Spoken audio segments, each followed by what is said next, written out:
Let's do it, man. Jumping into NASL Antiga Shipyard, of course, only cross positions available. Keep that in mind. So we'll have a cross position Antiga Shipyard match coming up. PvZ between Hero and Sen. Give it up for these players. Oh, baby, man. I'm so excited. These two players, I mean, honestly, I was talking with some friends about this, and a lot of people were saying, Liquid Hero, he's just on a freaking roll. That guy is looking so good. But I love my Sen, man. That guy has been a monster. And speaking of Sen, let's go ahead and introduce him. In the bottom left-hand corner on Antiga Shipyard, we have the blue Zerg, Gamma Bear Sen.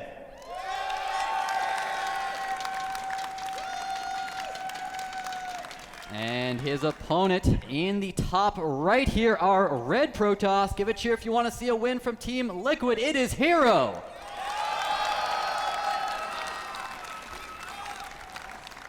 So as you said, we do have Antiga Shipyard. We were talking about this. We talked about it through all the season. 3 base is where you go up to, and then it's hard to get that 4th base. You know, where do you go take it? If you take it in the gold expansions, it's very open. Anywhere else, it's very accessible by either harass. It's kind of far from everything else, all your other units. So to actually take a 4th safely, you need to really, really clamp down on this center. Try to get that Zelnaga tower and go from there. Yeah, specifically from the Protoss perspective, you know, it can be really hard. You're trying to, you know, play that type of turtle style, build up a lot of forces off 3 base. You know, Sen probably going to want to maybe take either a Ninja expansion, or we see a lot of players go straight to that gold in the center. And just be really, really aggressive. Specifically on this map, I'm actually surprised that Hero is going for the Forge expansion with that pylon down there, simply because many players have noted that with the gold expansion available in the center, if a Zerg just goes and takes that immediately, unless the Protoss has stayed with a 1-base play, they're just going to start off behind in the game. Yeah, that can be very scary. It looks like Hero will throw down that Forge before he throws down the Nexus. That's very intelligent, because we did see a 13 spawning pool come out from Sen. And, you know, Hero went in, scouted, and saw exactly what was going on, and he reacted appropriately. He absolutely did. Of course, he's got that pool on the way, but it's really smart play in a situation like this to go for that pool first. Force your opponent to make sure that they can't get the Nexus up. You don't want to allow a Protoss player to just start getting a macro advantage going on. Of course, once that Nexus comes up, it doesn't just add on those mineral patches. You're also double producing probes. You also have double the amount of Chrono Boost available. And look at that, a pylon block from Hero at the natural. Actually, immediately canceled it as well. It looks like Sen was sending that drone up, maybe to go take the gold, but now that he realizes it's been canceled, he'll just drop that hatchery right away at his natural. Yeah, so very standard play right now from both these players. I like this. I mean, I didn't expect any crazy cheese, especially coming out of this. But remember, this is a best of 7, so there's a lot of different mind games that you can do. And I do want to say that Sen prepared for this very interestingly. You know, he actually studies his opponents very, very in-depth. He goes through all the replays, whether it be GSL, whether it be NASL, and he tries to see what works. He also looks at other people and their ZVP styles. He looked at Idra when he was going up against Braddock, and even though Idra didn't play Braddock, he looked at Idra's style and said, is this a style that I want to be doing? If he says yes, then he would use it in his series. Oh, look at this. These Zerglings actually getting up in here into the main base. Nice block, though, by Hero with those probes. Stops them from getting in, and that is a huge deal on Drip, because if 3 Lings had gotten into the main base, it would have been so pesky for so long. Not just getting the scouting information for Sen, but also possibly able to pick off a couple probes. Now, he will be able to keep this alive, get some scouting, but won't be able to get any probe kills here, and that was just a great play by Hero, because his cannon was a little late there. You know, this is still so sick because he has the Zergling in there, and a lot of times you will see 1 gas or 2 gas play. 1 gas play, it means a more, you know, gateway-centric in the beginning stage. But, looks like a proxy pylon is going to be placed, but there is an Overlord, unfortunately. I think this is just to bait a couple Zerglings for now. I don't think any cannons will actually come up. Yeah, hey, look at that. He immediately cancels that as he sees the Ling coming forward. I guess he didn't realize at first that the Overlord was there, but we do see 6 Lings that were made there from Sen. So you're right, he was forced to just kind of make a couple extra units when he clearly would like to be droning right now. I mean, he went for the fast triple hatch play before gas, so this is just a standard play that a lot of Zergs like to do against a Forge fast expansion to make sure they stay up a base, they have that larva advantage. And do you think with this type of a strategy, when you go for the quick 3 hatch before gas, what's the best transition to go into when you know your opponent's just going for a standard Forge expansion base play? You know, I think you have to play defensive for a while. You have to scout at your opponent and just try to hard counter, because your gas is so late, you don't have the ability to really control the map all too well. You just have to play a little bit more defensive. We can already see that Sen is positioning some of his Zerglings to just catch anything that's coming, and then he can react accordingly. That's the correct way to do it. And there's the Stargate on the way from Hero, a very, very common opener after a Forge expansion. Now, Sen not going to be able to scout this out unless he sends that Overlord into the main base. Generally, single Stargate play isn't really intended to actually kill anything. You're really not assuming that you'll be able to deny the third. Nowadays, what it's just meant to do is you just go ahead and get one Void Ray. Oh, never mind. I was about to say you get one Void Ray, take out, some of the map control, get the Phoenixes to, lift up Queens, kill off Overlords, but we actually see a second Stargate on the way, Andre. He's going to go for this 2 Stargate play, and this could be really hard for Sen to deal with if he can't scout it out. Yeah, but that second Stargate is actually positioned in a very peculiar place. You can see that the Overlord is right around the corner, so he can choose to go and check it out. In the meantime, it looks like Hero is positioning some of these Zealots over here. They kill one drone, unfortunate for Sen, but Sen is going to rally some units over here. He has his first Queen that's popping out over here at this expansion. Ooh, the drones need to get away from there. And at the same time, he spots the Stargate with this Overlord. Will he see the second one? This Stalker is not attacking it. There we go, finally attacking, but I think he's going to get in range. God. He will be able to see the second Stargate, and that is huge. There it is. It's in vision. Great play by Sen with that Overlord positioning, and now he'll be able to set up some Spore Crawlers, get some extra Queens. We already see a Roach Horn on the way just to make sure it's not a double Stargate plus Gateway aggression coming forward, but Sen is in a fantastic position now. Sen is a player that reads into very little things. He had to do that at that timing because he actually saw the Forge not upgrade anything with his Zerglings.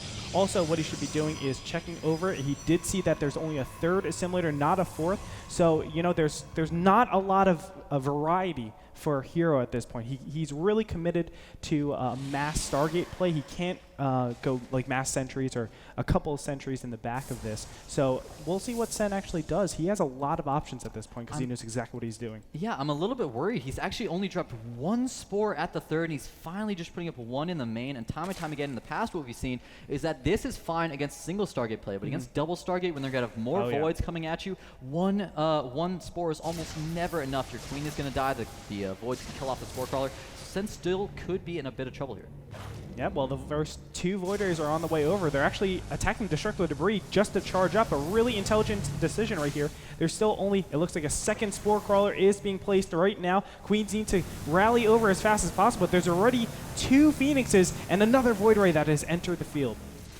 And here he goes. He's going to use that attacking animation glitch, attacking onto the Phoenix repeatedly. He keeps them charged. They all get onto the Spore Crawler. They're going to kill it almost immediately. Nice transfuse, though, from Sen right now. One Queen does get lifted up, and the Spore Crawler goes down for now. And this is a terrible position for Sen. It looks like all the Queens are being lifted up. The Void Ray actually gets moved back before it dies, and now all 3 Queens are going to go down. The Spore Crawler pushing forward.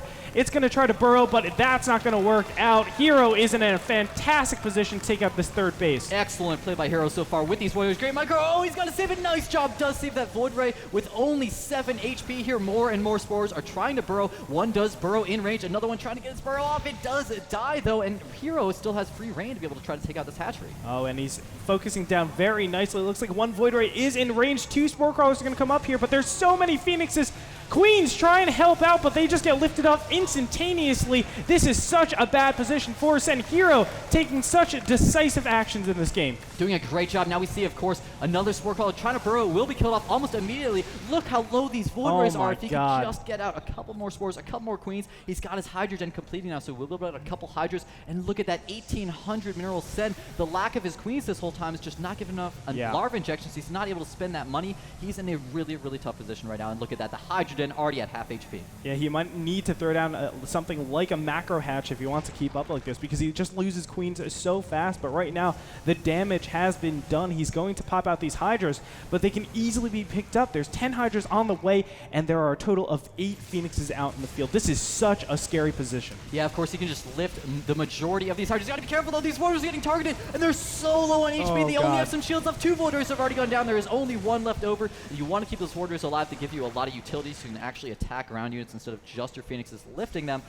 So Hero did lose just a little bit of his attacking power, but at the same time, he held off the Zerglin counterattack from Sen at his third. So Hero's in a really, really good position with a 3-base economy about to be up and running. Oh, he's in great position because all he has to do now is switch to Colossus. He can do that as slow as he wants to.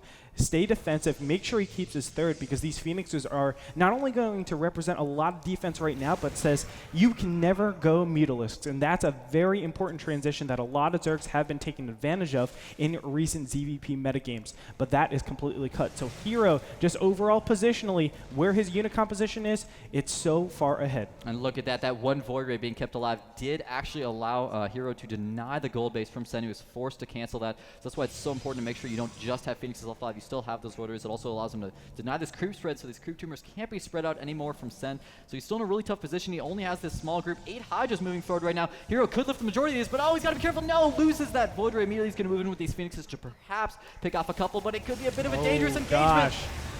The Phoenixes are lifting off the Hydras so fast. Every Hydra goes down. What amazing control by Hero, picking off every single Hydra, lifting them up, and then just obliterating them. They are light units, so the Phoenix deal double damage against them. And at this point, those Phoenixes get a great scout as well. Everything is going Hero's way. He is looking so dominant. Look at this, 46 Lings on the way right now for Sen. He really wants to go for some counterattack-based play while the Phoenixes are still doing an immense amount of harassment, picking off so many drones. Sen even forced to pull drones, so he's missing a lot of mining time as well. Look at that, 7 Infestors on the way. We actually saw a Spire come up from Sen. Counterattack, though, coming up with these Zerglings. I don't know how profitable it will be. There's a lot of Zealots and Sentries over here on the right-hand side, and these Zerglings will be clamped into this position, but can they do enough damage? Looks like some of the Zerglings are targeting down probes, but these Zerglings, oh my gosh, go down so fast. Zealots, so good, man. Yeah, he's trying to pick off the Nexus right now, but if we see the force fields, nice force fields going around the Nexus. They do save it. The first Colossus is out as well. Looks like he might try to target fire the robotic spade. No, he's actually just going to lose the rest of these Lings. So Sen is just getting further and further behind this game. Look at the food, man. 130 to 100. Yeah, units lost tab showing 145 to 20. That's something we do expect, but 7,500 to 3,900. That is such a staggering amount. A lot of Infestors out in the field, but he still lacks those power-hitting units. He needs something like Roaches or something to really deal with that Colossus. Oh, big fungal growth! Catches 5 now, and will he be able to continue? No, he actually backs off. That is a huge problem, man, because, that means you just threw away 150 energy and didn't actually secure a kill. All you got was shield damage right there. So whenever you go for those Phoenixes, or whenever you go for those Fungals, you gotta make sure you get the rest of the Fungals off. So otherwise, it's just a waste of energy, because right now, this Colossus Phoenix composition from Hero, as well as all the gateway units he has supporting with all those Sentries, Zealots, and Stalkers, I'm not sure if Sen's gonna have what he needs to defend against it when Hero finally comes forward for the attack. Yeah. Well, let's go ahead and look at the upgrades right now. 1-0-0 for the Protoss ground army. Sen has 1-1, so actually Sen is ahead in that respect. But I'm pretty sure Protoss will catch up relatively quickly. He already has 2 forges out, upgrading 2-1, and 1-1 is about to finish. The army composition obviously goes to Hero. He has no way, or Sen has no way to control the air, and that gives the Colossus so much potency when the first battle and starts. Look at what we got coming out right now, man. War Prism is on the way for Hero, so we are going to see his multiplying aggression. He's also got his Templar Archives already up. I really, really hope we're going to see something like a Storm drop. Maybe it'll be something like a Colossus drop again. Who knows? But either way, I'm sure it'll be absolutely devastating. Hero said he likes to toy with his opponents when he knows he's way ahead, so we might very well see that, although I have to really, really caution him, because Sen is not a player you really want to toy with. He'll bite you if you keep toying with him. He absolutely will. He's just too solid. If you give him any moment to get back in the game, I mean, look at this. Despite the fact that he was behind before, against all that aggression, all that harassment, he's actually even on food pretty much right now, and he still has a lot of money in the bank that he can spend. If he wanted to, he could just max out immediately right now. It looks like he's actually starting to mix in a lot of Banelings into his army. So he does have Vengeful Sacks about to complete. We're going to be seeing a lot of Baneling drops coming out. Yeah, this is something that we used to see a lot more. It used to be, Roach, Baneling drop Corruptor, but it kind of went out of fashion a little bit as Protoss Micro got a lot better. We'll see if it actually works. Hero is a player that has very strong Micro, but we can see the Stalker count isn't too impressive, so maybe he doesn't have enough Stalkers at this point. Here's the big drop. Big fungal growth. Oh my god, the War Prism goes down before any of the units warp in. Beautiful defense there by Sen. That's really hard to see coming, because Hero has done such a great job with his Phoenixes removing all the Overlords. So he could not see that coming. Yeah. And then, of course, still had his units in position. That great fungal picked off everything. And now Hero is moving forward into a very dangerous position up on the cliff here in the center of the map, trying to put some pressure on this gold base from Sen. And it's going to be so hard for Sen to engage into this type of an area. And this is what we were talking about in the beginning, remember? We were saying that center control is so important on this map, because that's what enables you to get that 4th base. Sen continually tries to get the 4th base. He's not able to do that because he does not have center control. He doesn't have the good creep spread. And now it looks like Stalkers are going to blink over, kill off this one Queen. Additionally, he does want to take out those creep tumors. It looks like the big army is coming, and we're going to see a battle. Oh, yeah, but unfortunately, Centrifugal Hooks is not quite complete yet, so, oh, nice storms going off on the entire army Oh of my Sen right now. God. You're Oh my God. damage, but the Failing streaming in, doing so much splash damage to Hero's army. Will it be enough, though? He removed all the sentries on the field, so if he pushes through, he will be in a very good position. But oh my God, a lot of cannons, a lot of warpins coming in from the top over here. I think Hero has secured his gold base already, and that puts him at a really comfortable position. But at the same time, the Fungal's picking off so many of those Phoenixes. Unfortunately, Hero was unable with the lifts, but nice feedbacks on some of the Infestors. Would have loved to see the lifts. There we go, getting some Phoenixes to lift up these Infestors. Now the Claws are moving forward with free reign to destroy the entire army of Sen. Zerglings streaming in from all sides, but I don't think it'll be enough, Andre. Oh, the High Towers get obliterated. Those Banelings were able to splatter across them, but it's just not enough. Those 4 Colossus, do they have? Yes, they do have range, but the 4 Colossus looking like they're just doing way too much damage. That's the power of the air control that Hero has had all game long. Now finally Corruptor's out on the field, but what can he do at this point? He has no gas into his ground army. He has no roaches out in the field, and that's exactly what he needs. Yeah, it's not just the air control. He also has now the upgrade advantage, so he completely flipped it on its end. Of course, Sen was ahead before, but There it there's the is. GG. GG. Well played. Hero has taken game number 1.